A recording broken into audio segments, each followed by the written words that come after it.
Hey, so let's have a talk for a minute. Last Victim 666, Greasy Beastie, and Ray Ray Ghost. If you guys ever suggest anything I should cover on this channel again, I'm just gonna nuke the whole thing from orbit. As humanity has burned through its resources, it turns out it was not one of our most baller of moves. As the planet's temperature increased, large swaths of animals would die out, and the oceans would largely become toxic. This would be continually putting pressure on the food web as humanity struggled to find stability in this new, harsher era. Eventually, though, a food source would be found that should have been destroyed as of yesterday, but nobody listens to Roanoke. Deep in the depths of the ocean, a species has survived that seems to be a perfect solution for humanity's food scarcity. However, upon eating it, there appears to be a bit of a genetic bleed over, leading to ravenous mutated humans. So in today's episode, let's discuss the Anglerfish infection that, I actually agree, we do need to detonate that building to keep these things from spreading. We kick off today's story with scientists being concerned. When are those nerds ever not concerned? The answer is never. I am always and will always be concerned about everything, because I guess it just comes with the territory, I believe. Basically, greenhouse gases are rising, things are getting warmer, fish are dying off due to bacteria being released off the polar ice caps, food is dwindling, and it looks like everyone is pretty much boned. Also, my concern is actually more in line with the megaviruses being released into the general population, as they have hundreds of thousands of base pairs genetics compared to the thousands of base pair genetics most modern day viruses actually have. You know, more genetics, more abilities, they say. Granted, the viruses have not interacted with us, so it's not like immediately a guaranteed infection, but we have seen viruses jump species, so it's not like it's impossible. But best not to worry about it. I'm sure that's a 8 years problem, or at least 8 years from now problem. A ship has wrecked. Everyone appears to be taking stuff from that barge. A radio transmission goes out about how because of their isolation, well, they're still pretty much good to go, and everyone else is screwed. Yeah, I'm not really sure that's how it works, big dog, but okay. Also, when has Thailand ever been considered in isolation? They're literally right next to everyone else, like landlocked. Well, I don't think they're landlocked, but there's like land connecting them to like mainland Asia. Anyways, very confused, but moving on. Having a dream where you see your wife early in the morning as you lay there, you know the one, where she keeps saying your name, and then you wake up in a cold sweat, those are an absolute classic. I don't have those, but we all know the trope, and because we all know the trope, this means she is most definitely not in the land of the living. Two men drive along a barren field in orange infrastructure as it's looking a little warm out today. Finding their path blocked, they decide to go around it, but it's an ambush, except they don't go around it, they just kind of pull over and sit there as Singh starts beating the holy hell out of everyone. Hell yeah, brother. Does anybody, have a force multiplier in the future? It seems like it'd be a little easier than just going like mono E several. So opening up the back of the truck, they start breaking in as the driver finally decides to help out as he attacks the other guy and then closes up the truck once more. Dude just straight up third-partied. As we get the title card Ziam. At a boxing stadium, yes, it's all making sense now. He's a boxer, except he's not. He does Muay Thai. Why did they put it as boxing? That's not his thing, unless Muay Thai is used in boxing. All I ever hear is people say when they see red, bodies drop, probably because it's an Alabama bar and nobody here is classically trained. Everyone is going Mad Max style over clean water as people in general are trying to survive the intense heat of the day. As civil disturbances are talked about, a woman then writes in the mirror about working Friday and going out Monday. That's just the standard, I guess, weekend of anybody in the health field. Bug bars are being created for people to eat because they have protein, not so much delicious, as some of the crates aren't accepted by the drop-off point due to them being damaged. Also, fun fact for you, we actually have machines that can pull, I think it was like 40 metric tons of carbon dioxide out of the air right now, like per year. They're expensive, but if everything becomes too screwed up, in theory, we could create a bunch of those, or I don't know, just go outside and plant a tree. It's not gonna fix everything, and I mean, technically a tank of phytoplankton would be better, but that's way less cool than a tree. For reference, 50 to 80% of Earth's oxygen actually comes from phytoplankton, utilizing CO2 in the air that mixes with water. So, I mean, I guess maybe we could just have giant tanks of phytoplankton. Anyways, heading back to home base, Singh is given a bike as they look into the crate and find fish. Deciding to split the fish, oh God, what kind of fish is that? Diabolical. I get desperate times, man, talk about slumming it with these things. A man then starts talking about how man could rise again as the fish they are eating is safe. How do they know this? Well, who's to say? Also, I just want to point out, I'm gonna spoil something here real quick. Singh and his girlfriend Rin, they talk about moving up north. There's farmland up there. Why are you eating these things? Anyways, apparently his business venture is going to feed the whole world, as the man then starts convulsing and throwing up blood. Yeah, that's not a good sign. Best laid plans of mice and men, I suppose. Time to throw up that fish that you just ate immediately, rest of the business partners, because that kind of shows it ain't good. As Singh then heads home, oh, look at that, I guess his wife is alive. What was the purpose of the whole thing seeing her in the early morning light scene? Dropping the fish off and not even remotely trying to refrigerate it, yeah, I'm sure that'll be good to eat later, she cleans his stylish face wound, as then she tells him to think about how she feels. He hasn't been home in days and she's rather upset. I mean, you do gotta eat, right? This is his job. I mean, just don't eat that thing that you brought home. Let's keep it real here. That fish isn't even worth being on this planet. If I'm being completely honest with you, why would you eat it? Disgusting. You'll never be forgiven, Last Victim 666. You did this. Rin goes to head into work as he tells her to come home as soon as she can. Yes, she'll be home in a few days, it seems. Y'all gotta eat, right? So in an effort to not overtax the power grid, power is then shut off at 8 p.m. But you know, you wouldn't need an electrical source for hearing things, as today's episode is sponsored by a battery-operated earbud. But first, this episode is sponsored by Raycon. Click the link in the description box or go to buyraycon.com/RoanokeBC to get 20% off site-wide. That's buyraycon.com/RoanokeBC. Remember what it was like to be young and do back-to-school shopping? I vaguely remember it. I believe it was around the time the dinosaurs got wiped out. But this fall, it could be back to cool, because Raycon's bone conduction headphones are a must-have this year, delivering off-the-ear audio using vibrations to send sound straight through the bones of your head, which means your ears stay open to the world around you while still hearing crystal-clear music, podcasts, or calls. Actually, writing this right now and recording, I'm listening to music while still hearing everything else around me. It's actually pretty crazy. You can continue on conversations with literally zero issue with these bad boys, which means you can listen to lectures in class and still also listen to music. The multitasking these bone-conducting headphones offer is absolutely wild. Grocery shopping, zoning out, sitting in traffic, working on a car, all can be done safely as you can hear the world around you. Not to mention, with 13 hours of battery life, IP68 waterproof and dustproof design, and a no-bud fit that doesn't slip but at half the cost. I've been using these actually out on hikes, which doubles as a mountain biking trail, so I actually can hear somebody coming up on me while still listening to music. It's fantastic.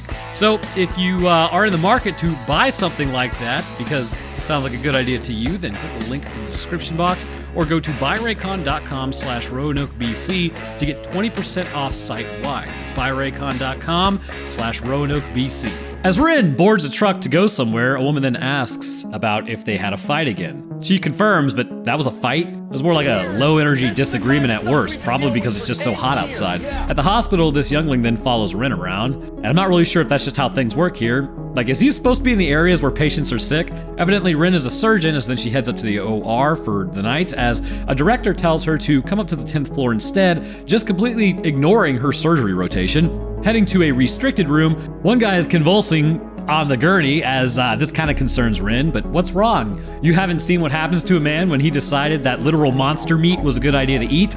Phrasing on that one, which it turns out that this is Scarface, as then they give him oxygen and he chills out as they see his body is riddled with what appears to be parasites. This is actually fairly common, believe it or not, because in the United States, there technically is no fresh, never frozen type of fish that you can get from commercial sales. I mean, if you go out and you fish, or like you eat at a friend's house who fishes, yeah, you can get like fresh fish, but if you get it from like a store or a restaurant, it is required by law to be frozen first. Well, why, you may be asking? This is actually going to kill all the parasites inside of the fish, so that when you eat the fish, you're also eating parasites, which is pretty meta, as the creature that's stealing nutrition subsequently is then turned into nutrition. GG parasites, get good. Not good game, but get good. However, if you go over to other countries, they may or may not have similar rules, so if the fish over there is never frozen, it will likely taste better, but the chances of getting parasites are extremely high, because, by comparison, they're infinitely high, because here there are no parasites that are alive in the fish.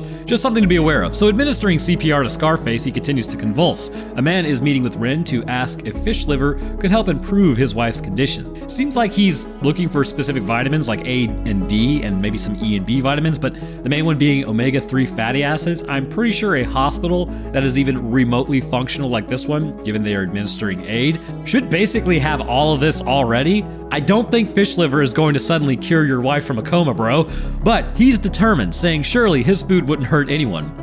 What an odd thing to say. Made even more odd by the fact that Scarface is flatlining out in the other room. As his eyes change, his heart restarts, which is fairly interesting, as he is now back up in action. The company claims the fish they have are safe, and they base this assumption on absolutely nothing. Standard company activity as Scarface then runs out and starts biting people. Meanwhile, Boxer Extraordinaire puts up a photo of, I think, him and his girlfriend as randomly an announcement goes out of how something happened at the hospital. Why the whole city would need to be informed of that is beyond me, but I'm guessing it's maybe just the announcement guy's first day and he wanted to tell everyone what was going on. So everyone's like, well, nothing else is going on, so they go to check it out as there is an anglerfish in a bowl in somebody's house, again diabolically disgusting, as they all want to go into the hospital?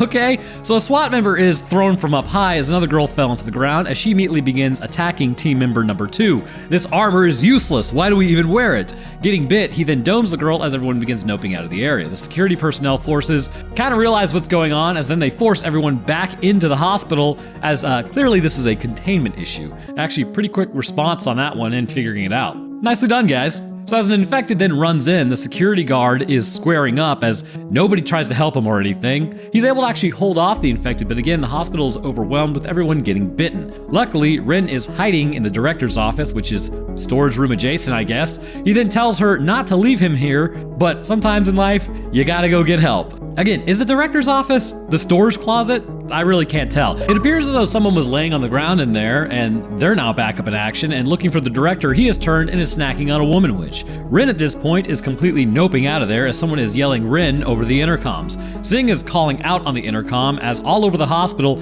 everyone is catching hands and teeth. The power went out, so the intercom is now dead, except the power is still on in other parts of the building. I have no idea why the intercom stopped working, as Singh then starts squaring up on everyone. Brother, it's all kicking at this point because you do not want to cut your knuckle on some teeth, and that's actually how most people end up with infections after fights.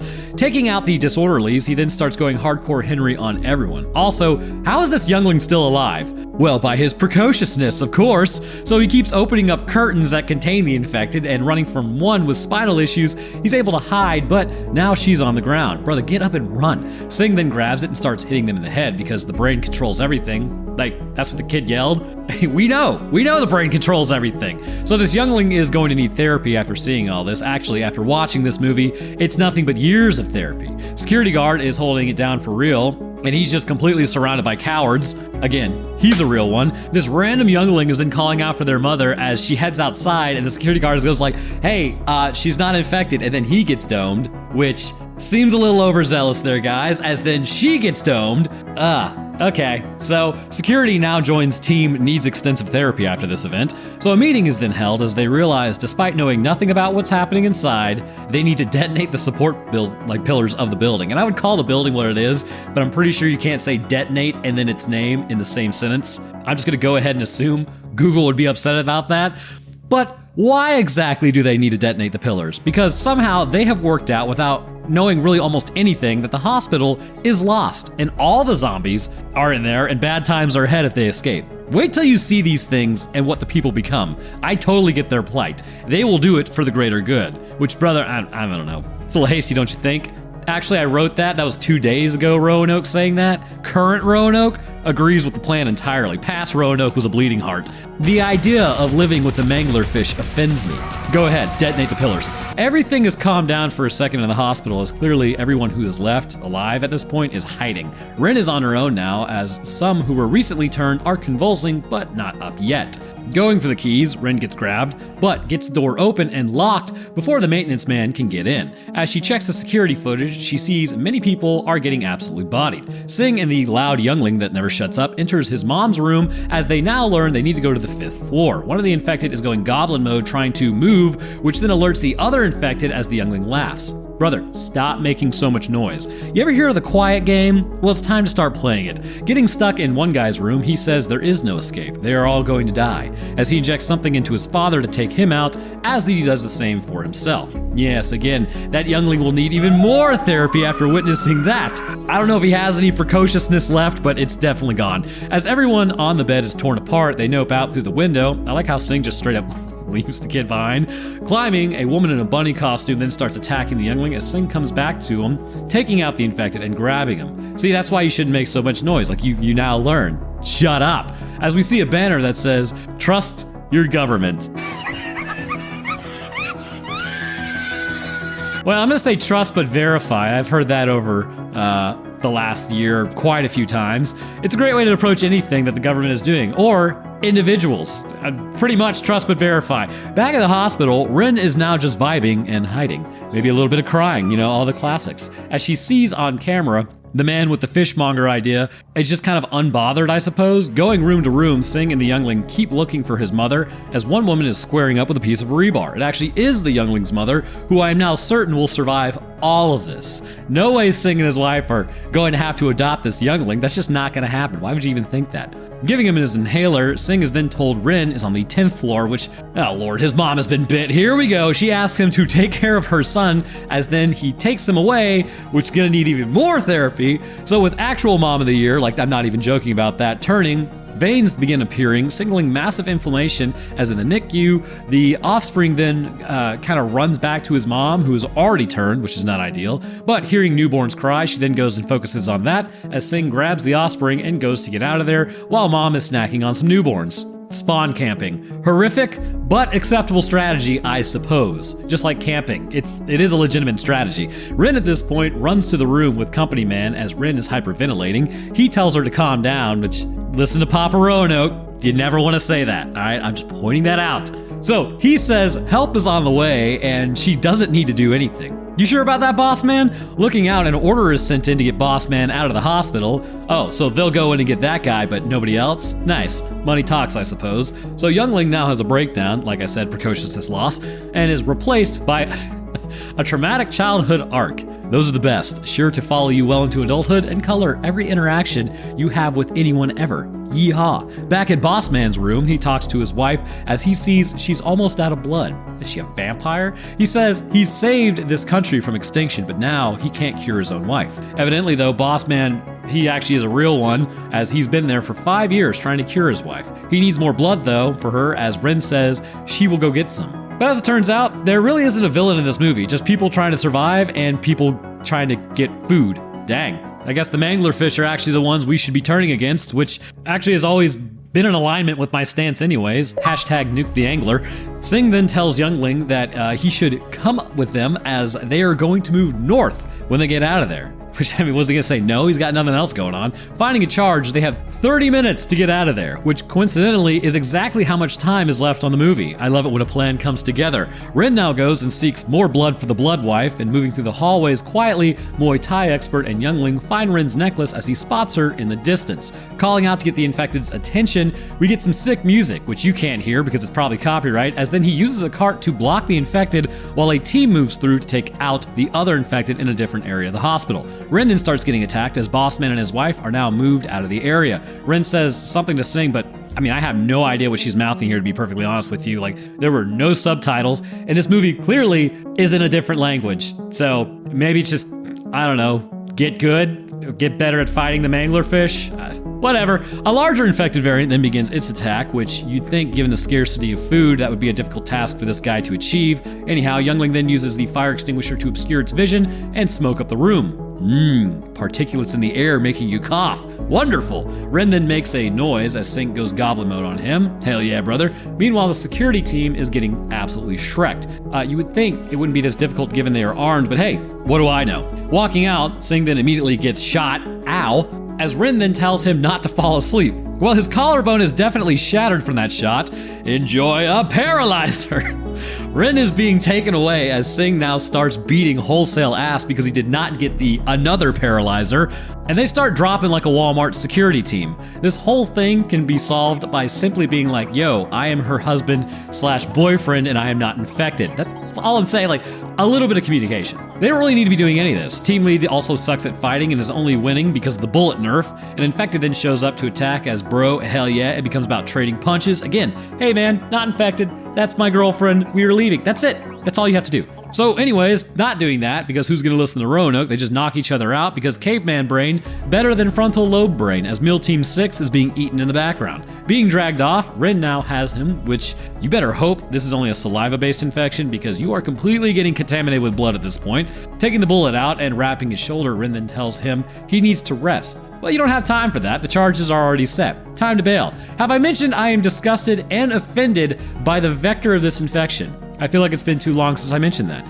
Telling him to rest again, you guys seriously don't have time to do that. Sitting up, okay, I guess they were just girlfriend and boyfriend, as she agrees to marry him with the hexagon ring, which would have been better if it was an octagon, given, Muay Thai and whatnot. Youngling now opens the door to the hallway of horrors, watching security snack on one another. They have 15 minutes left on the charges, and opening the door, they lure in Meal Team 6 leader, dousing him in alcohol as he is now then lit on fire. Well, that's a good way to get rid of him. Rin then covers the youngling's eyes, as they cannot afford the therapy bill at this point, as then they decide to leave. As water falls, the infected all start going absolutely goblin mode. Oh, sweet God, their mouths are changing. See, I didn't think it was gonna get worse, but worse it gets.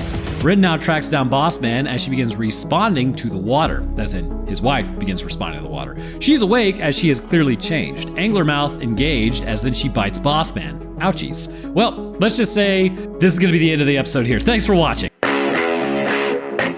Alright, I'm back. Bro, gross. Anyhow, he is then swarmed by everyone else and torn apart. Actually, he wasn't a bad dude. He just had money to get rescued, and now his heart is tore out? Okay. Exiting to the parking garage, the Anglerfish are on their tail. Call down a hell bomb on my position. Napalm strike, walking barrage, anything. Sing then squares up to give them time to escape, the masculine urge to stay behind and hold off a horde. Getting to the roof, a helicopter is waiting as Rin is asked if she's infected. The guard does a horrible job of confirming if she's infected or not, as then he's informed the entire team that went in to rescue Boss Man is gone, and then they tell the guy to wait for Sing. They have 5 minutes before they need to bail out of there. I mean, pretty Chad-like of that guy to at least give him a chance. At least, he was able to do that. Back at the station wagon, well, this is a crappy situation you got going on here. The Manglers are breaking in, going after Sing, as the whole thing then just blows up. How exactly? Who detonated it? Well, I think personally, the car didn't want to be around these things and exploding was preferable. I mean, I get its plight. Apart from the car becoming sentient and immediately choosing death, your guess is as good as mine. This has heavily injured the Manglers who were there, who are now all mangled. Thank God. Sing, however, he might be deaf now, but he's okay. Deciding now is the time and this is the place, he has 3 minutes to get out of there as the helicopter then starts taking off. Sing makes it up to the roof as then he sits there. Brother, get up and run. Worry about the lifetime of tinnitus later. Making it to his feet, all he can hear is eeeeee, which are probably hitting pretty bad. Station wagon explosions will do that, and walking to the helicopter like a cool guy, I think you should probably move a little quicker than that, right? Rin is then telling his tail to hurry up, but he just kind of stands there. It takes off without him as the infected then break onto the rooftop as it all becomes Jet Li at the end of the one, with him going absolutely ham on a group of infected as the whole building is then collapsed. Well, that would be terrible to watch. So everyone has a nice cry, as one can hope it's Commander Shepard at the end of Mass Effect 3 if you did everything correct, and then you end up breathing. It's very hard to get that ending. Fast forwarding, Rin is now somewhere else. I'm guessing up north like they had agreed to, which if farmland still exists up there and seems quite viable, why was food still an issue? Also, no way Sing survived. I absolutely knew it. And thus concludes Ziam. And now that I've had time to think about it, why didn't he just get on the helicopter if he was not actually infected? I really don't understand that thinking. Regardless, once again, thus concludes Ziam. Welcome to the science portion, where we are going to get into man-made horrors beyond our comprehension. Well, I suppose a lot of this has to do with nature as well, but according to the movie, we sort of deep fried the planet ourselves and made a big oopsie doopsies on that one. Not an ideal situation. So everything started getting worse for our species, and realistically, in this timeline, I'm also still alive, possibly, so knowing that these things are also in the area on the same planet as me, truly, this is a cursed timeline. So let's start from the beginning, as we need to understand how we could even get to this point in the first place. First and foremost, we are not 100% sure what is even in the depths of the ice. I believe I covered this in my The Thaw episode, which thanks for reminding me. I actually need to go back and fight copyright on that. Anyhow, Earth itself has frozen many times over the past and has also completely lost its ice in the past. It goes through these cycles every few tens of millions of years or so, and currently it appears that we are in a warming period given that the ice is melting. Of course, based on records, it's melting apparently faster than it should, but y'all can have the climate change debate on that one. I'm just here to talk about the true threat, anglerfish infections. The first time the ice advanced over the surface of the Earth was during the last ice age, around 100,000 years ago to as close as 20,000 years ago. Basically, it just got warm out here on Earth timeline of how long Earth has been around. Much of the planet around this time was significantly cooler than it is today, with ice advancing well down into the continental US and large ice sheets over much of Europe and Russia, which I feel like Russia still has to deal with that, but sea levels were lower by roughly about 410 feet in the Lord's units, or in the heathenistic metric units, which I don't think anybody actually uses. This was about 125 meters, hashtag abolish the metric system. This meant that a lot of continents looked different, and areas around islands once separated now actually became connected, forming land bridges quite regularly, or significantly decreasing the distance one would have to canoe to the next island. This allowed man to actually expand quite effectively across the areas that may have been much more difficult otherwise. And this is also the time frame that Beringia would have formed between Russia and Alaska, which was the land bridge that connected the two continents. In this time frame, there are also other processes going on that you may not actively be thinking about. The surface of the planet was absolutely inundated with microbes, much like how it is now. I mentioned the megaviruses a little earlier in the video, which we will kind of go more in depth here in a moment, but also bacteria would be swept up in those ice sheets locked in time. Depending on the location when they got trapped, or also time frame, life would continue on evolving, and these ancient forms of life would be stuck in a stasis-like state. Very likely in an endospore type of state, meaning no change at all. But you might be asking, what is an endospore? Essentially, when a bacteria enters a hostile environment, it will desiccate its own cell body and then cease almost all metabolic activity. The outside shell will actually harden somewhat, and it will become essentially just like a package of genetics that waits until the environment becomes much more habitable. Sort of sounds a bit like a virus, doesn't it? I actually always wondered if there's a connection between some ancient form of bacteria that entered an endospore stage, and then it just really never came out of it as its metabolism ramped back up, and it became more virus-coded, as the Gen Z would say. I mean, if that does sound crazy, I think it's always important to also remember that multicellular animal reproduction literally has sperm crack through egg cell membranes, much like a virus would. Where did it learn this behavior? Well, we could talk about that all day, but know that an endospore can actually exist in this state for millions of years and still be viable. It is absolutely wild. Now that the ice was melting, some of these bacteria would find themselves in a much more habitable environment, which would then in turn cause them to exit out of the endospore state and then proliferate as they tend to do. In the movie, this inundation of an unknown bacteria would then make much of the fish whose immune system never actually dealt with this before kind of die off, creating this mass extinction of fish. Obviously, this would be catastrophic for the fishing communities, leading to many people to begin meeting their end due to famine. However, there is another playmate that existed within the ice that I believe is actually causing the issues that we have seen. As I have mentioned prior, there are absolute freaks of nature by our current standards in the permafrost and ice. Known as megaviruses, these things are gigantic, which is actually why it does make me wonder if there is a connection between the endospore and it just kind of never stopped endosporing and eventually it became invasive. Again, we already know some bacteria can actually actively invade cells now. Something like Salmonella, for instance, will enter your cells quite regularly during the infection process, which is not ideal for you, as you may have guessed. It reproduces within that space just like a virus would, and then it exits out of the cell. I believe there is probably a connection of sorts here, but again, take that with a grain of salt. It's never really been confirmed, I guess. Anyhow, these megaviruses of the past exist right now in our waters. Were they trapped in the ice? Very likely, but what we do know is the largest one that we have found has 1,259,197 base pairs, which is a double strand of DNA. They contain up to 1,120 protein-coding genes and actually contain tRNA synthases, which initially were not known in any other viruses. For reference, the common cold virus or rhinovirus contains about 7,200 base pairs, only 0.5% of the overall genetic coding that a megavirus actually has. So functionally, what we are dealing with is an organism that begins to kind of blur the line between virus and prokaryote. It's important to keep in the forefront of your mind that the more genes it has, the more it's able to operate with complexity, which means possibly more abilities. Now you may be saying, well, Roanoke banana has 520 to 600 million base pairs. Well, yes, but I think we would all agree a banana actually is a little more complex, even though it doesn't appear to be doing anything. The complexity of a banana on a cellular level and the metabolic level is, well, difficult to explain. I mean, it's a eukaryotic cell. It's doing a lot. It just didn't specialize in invading your body, I suppose, unless you eat the banana. Which, to a degree, I mean, you know, if you think about it, fruits were really created by plants so that animals could eat them in a lot of cases, and then the seeds would be carried far away. So, actually, you know what? They were specializing in invading your body. Anyways, the real question is, why would you bring up the banana question? So we're just gonna move on. Did you bring that up or did I bring that up? Pretty sure I brought that up. So let's assume for a minute that the older ice is now like the really old ice, the ice that has been there since the last great thaw when Earth literally had no ice around about 56 million years ago. That means something from this time frame, potentially a really old form of virus living in the oceans, decided, you know what, I'm gonna head up north for funsies, and then got trapped by the freezing process. There is obviously quite a bit of time that would have passed by now, so it sat there for 56 million years before being released into the oceans once more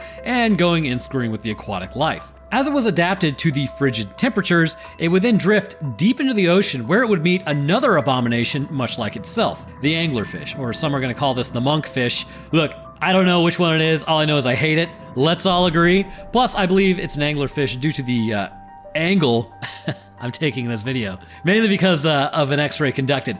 As this virus with several million base pairs infected the anglerfish, this would create a cascade of issues for not just the fish, but also for humans down the line. So now we need to talk about probably the worst thing about this video. Nobody would blame you for clicking off. Hell, I don't even want to write about it. But as we all know, Ray Ghost is a masochist, so here we go. The life cycle of an anglerfish has the garden variety phrase sexual parasitism used quite often. They don't work like animals where the Lord's light touches, living deep within the darkness. I mean, A, it's because they don't have to look at each other, and 2, we don't have to look at them. Life is harsh, but only because they deserve it. Okay, that's enough. I'm genuinely disgusted, but I can't keep using my hate for these things as a vehicle to talk about them. Just know everything spoken past this point, I have a legitimate sneer on my face. So, the male and the female dynamic is a bit strange, I guess depending on who you ask. The male anglerfish is many times smaller than the female, and rather than copulate in a way that's actually fun, they have elected to just bite into the side of the female. From here, they will release enzymes that will actually dissolve their mouths and face into the flesh of the female. At this point, their entire body will atrophy. Intestines, musculature, brain, eyes, all of that just kind of goes away. They will functionally just become a set of gonads, and I think we all know a guy like that. Their own bloodstreams fuse with the females to keep their nads alive, as then they continually support reproduction by supplying sperm to the female for when she wants to reproduce. Their life is now officially attached to the female, and they live and expire based on what happens to her. I know. This is why I always find it funny when a guy goes to like the store with his girlfriend and he kind of like hugs her from behind as she pays for him. It's called the broke guy hug. Really, it's all based on the anglerfish mentality, so you should probably pity them. And that statement definitely made somebody upset. Moving on. So how this relates to today's video, I believe you are seeing the vision here, but let's get into not only the infection origins based on context clues, but also the literal physiological changes to the human meat suit, as actually it does make a lot of sense. As we see, the fish itself is an anglerfish. Upon eating the contaminated meat, the infection begins to spread. But what exactly is the infection itself? I believe at some point during the ice melt, a megavirus was released into the water, which we had discussed, and this would drift down, infect the actual anglerfish that may have already had the gonads attached to the female. The important part to remember is that the males already exhibit parasitic behavior naturally, surviving off the female exclusively, becoming nothing more than this set of gonads. Now, what exactly does this mean in like the grand scheme of things? Well, interestingly, gonads and the nervous system, at least in humans, are considered to be immune privileged sites. Also, fat is too, but that's because your immune system just doesn't really have great access to in between those spaces. But this means that the immune system has to use kind of a deft touch in these areas. Like if it whole asses an attack on the nervous system, that could actually damage it, causing massive issues concerning survival. If it attacks your gonads, then that could render you sterile, which also not good for continuation of your genetics. If it, for females, doesn't like calm down when the fertilized egg is trying to implant onto the side of the wall, it'll end up just killing the eggs, and also that ruins reproduction. So the immune system has to it has to protect you, but it has to walk a fine line to do it. So it's likely, given the female anglerfish's ability to not immediately have her immune system attack the male that really just burrowed into the side of her body, that likely this area is also immune privileged. So what are the consequences of this? Within the males, you now have what is essentially a breeding ground completely uninterrupted for this megavirus that the female's immune system really never touches. As a result of this, you have viruses proliferating to a massive degree within these areas,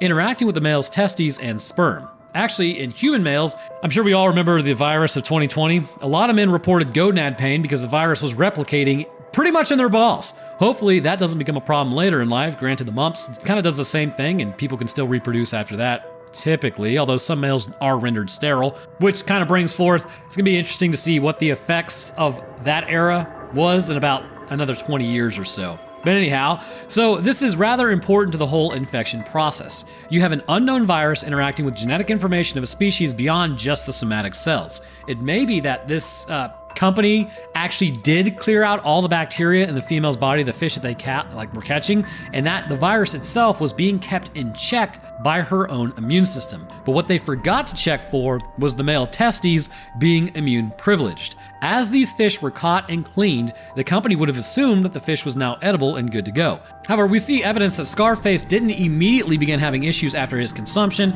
as he told everybody, "The fish is great." Like, that was not the first piece of fish he ate, is basically what I'm saying. It is likely that given the area the fish was actually caught at, this means it was really never frozen, as is custom with their cultures, and this meant that the males that served as virus reservoirs were really never tested, nor frozen off to be killed. And even if you did freeze it, it's kind of an unknown if the virus would have also died with it. So when Scarface gets an x-ray later, his body is absolutely inundated with what appear to be parasites, which are highly likely to be the male anglerfish. My God, what a world. Now, what sort of issues would this present? I believe it shows us during the transformation process. Given the amount of males in his body, phrasing, I see hundreds. These are all attached to blood vessels and are dumping this virus into his body the whole time, but given the virus's interaction with the template of anglerfish, known as sperm, it appears genetic coding was actually taken and applied to Scarface. But then as always, how is that possible? Again, megaviruses are a bit new to the human race. We're not 100% sure how dangerous they could actually be for humanity, but what we do know is that they are much more complex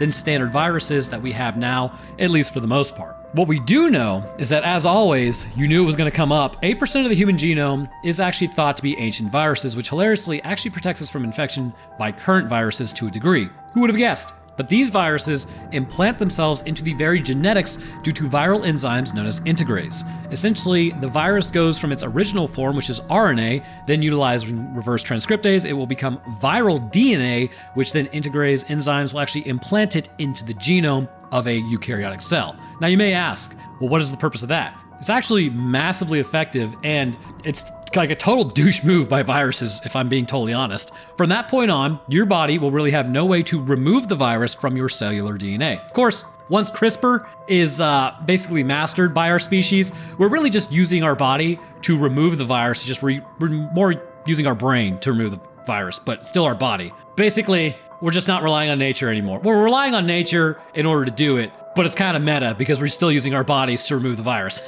So in the end, we win. Whenever this area of the DNA is read, more of this virus will actually be created, which is why it wants to implant into your genome in the first place. This is actually how HIV operates and why it is so difficult to keep under control, that and also the mutagenic nature of HIV in general. But this same process can be applied here to this infection. Given the complexity of the hypothesized megavirus being released into the oceans and then infecting the anglerfish, much like how sometimes the host genomes can be incorporated into the viral genome of, a different disease, I guess, or different virus. And this is pretty much accomplished through just a standard mechanism of viral replication. I believe the anglerfish genome is also integrated into the megavirus genome as well. And given the males also serve as a reservoir for this virus upon eating contaminated fish, this in turn would expose humans to the anglerfish genome. genome through a process known as horizontal gene transfer. The reason we even have this term is because this process is well known. It's a sharing of genetic material between two unrelated organisms, which actually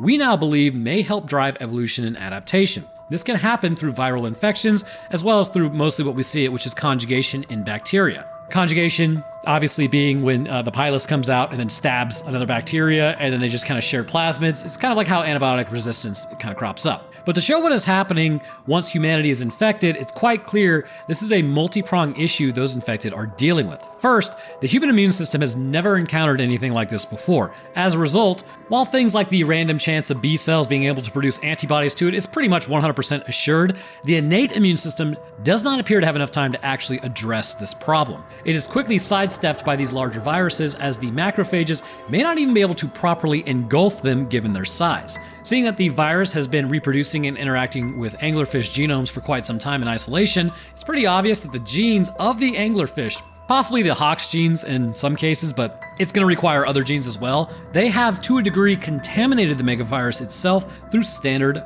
viral replication processes, which happens all the time. Again, I like to say it, but if you get sick from your friend from a virus, it's possible some of their genome is now in some of your cells. So once invading humans, those that ate the meat and the males would have their own bodies become patient zero for this infection. It is not an immediate process, but is absolutely diabolical as a testing ground. Given the males are likely still alive, at first the virus may have not really known how to enter the cells of Scarface in particular, but over time, a shift would happen and the human cell would be unlocked through the virus jumping species. Being zoonotic in nature, this happens quite a bit given the exposure amount. I mean, look at swine flu, it jumped from pigs to humans. Granted, this is jumping from a fish to a human, so it's a little bit more difficult, but it's already in his body, so it could happen. Scarface was sure the food was safe because at first the virus couldn't jump to him, so he had no symptoms. But as he ate more, eventually he would be inundated with the parasite and the virus. As this process continued, he would reach the point where once one of the viruses eventually was able to be, capable of infecting a human cell, it would then proliferate rapidly, leading to his rapid decompensation. From here, it appears the virus mainly builds up within the mouth of an individual. It's hard to know if the blood itself serves as a vector for the infection, but given the males very clearly are attaching to the bloodstreams, I think patient zeros who actually ate the anglerfish, that would serve as a vector, like bloodborne. However, in those who were only bitten, very likely they do not contain enough of the virus within their bloodstream, and also they probably don't contain any of the males either in their bodies, so instead they're just simply infected with the megavirus, and as a result of that, it is highly likely, it's sort of like with rabies, which unfortunately, it's not rabies this time, I know, devastating, but it would build up in their salivary glands most clearly, as when a person is bitten, they immediately begin to change. However, there are two phases to this infection given environmental conditions: acute and then chronic.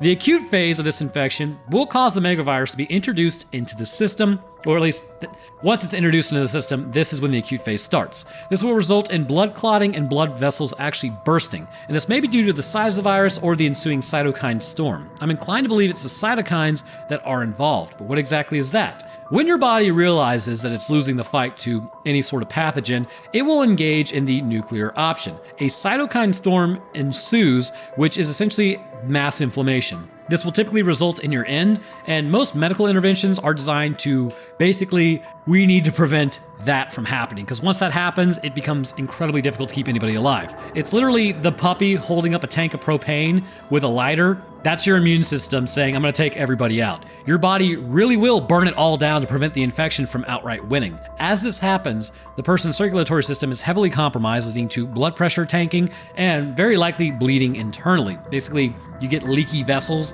which is why they appear to turn black. This will result in a flatline, but only momentarily. It's likely all cells in the body become affected at a certain point as the virus enters the genomes of cells, and in general, may disrupt electrical activity at least for a minute, but then it will restart, which is how the heart itself actually restarts. We have seen this symptomatically present itself as a blackening of the sclera in the eyes, as well as the iris, at least concerning cellular, invasion. Along with this, the brain is heavily affected, shutting down the more heavy-thinking areas to have them fall back on instinct. It would seem the virus really does not prefer one cell over another. If it is able to be invaded, it will do it. And this seems to suggest it may actually attach to the MHC receptor of a cell cell and then enter the cell. The MHC class 1 being the multi-histocompatibility complex 1 that cells present on their surface to identify as self so that the immune system does not attack. All nucleated cells should have these that are supposed to be there. Neurons of the central nervous system, as well as like the corneal and sperm, and also the placenta cells, really don't have these though, so it's not like every cell is invaded, but you have enough cells that have already been invaded. Anyhow, as these cells are invaded, it's clear the virus would behave as it normally does, which results in very likely the Hox genes from the horizontal gene transfer being implanted into the human genome, at least to a degree. The Hox genes are crucial for specifying like different body parts and what they're going to be, which will likely be more pressing later as the infection continues. But we need to talk about the clearest formation that we see up front, which is basically the chronic infection at this point because it's inducing physical changes, and that would be the mouth. When water begins falling on those infected, it's clear this stimulus results in the splitting of cheeks on the face, mind out of the gutter. As the jaw expands and the teeth rapidly grow in similar shape to like an anglerfish itself, it's important to understand that this process highlights just how much of the genome has been taken from the anglerfish and implanted into the human genome when the virus implanted itself. So here we go, get out your pens and papers. We assume the anglerfish has compatible areas of its genome, but in humans, we call it something else. So in humans, the PAX9 gene is there for development of the teeth. The MSX1 and MSX2 genes determine location. The DLX family of genes regulate the actual jaw and tooth growth. The PITX2 regulates epithelial growth, like the cheek tissue and the mouth formation. And the SOX9 gene indicates how the craniofacial development is going to play out. The names are not so much important, but given the jaw formation, all of these genes would be virtually, I guess you could say, replaced, and along with that, mitosis itself would need to be amplified and increased in order to actually have the jaw form like an anglerfish's mouth. This is all being dictated by genetics. It would appear that the presence of water ultimately causes the cells to behave in a way that is triggered by other genes implanted by the virus that were picked up from the anglerfish. This in turn causes the mutations to appear or seem to appear out of nowhere. This tipping point indicates the next stage of the infection has been reached.